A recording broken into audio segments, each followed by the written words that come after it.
तेलंगाना में गुज़िश्ता 24 घंटों में 1,597 केसेस रिपोर्ट होने के बाद कोरोना वायरस के मुतासरीन की तादाद 39,342 हो गई है। इसी मुद्दत में 11 लोग मरे हैं। इसी तरह मरने वालों की जुमला तादाद 386 हो गई है। रियासती महकमे सेहत के मुताबिक जीएचएमसी लिमिट से 796 केसेस आई हैं, जबकि रंगारेड्डी से 212, मेडचल से 115, संगारेड्डी से 73,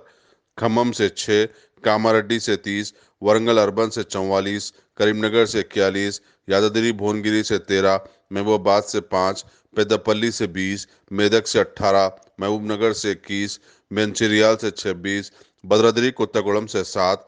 जयशंकर भूपालपल्ली से 15, नलगुंडा से 58, राजन्ना सिरसिला से 6, आदिलाबाद से 1, नारायणपेट से 5, विकाराबाद से 5, नगर कर्नूल से 5, जनगांव से 8, निजामाबाद से 13, मुलुगु से 4, वनपर्ती से 5, सिद्दीपेट से 27, सूर्यापेट से 14 और गढ़वाल से 4।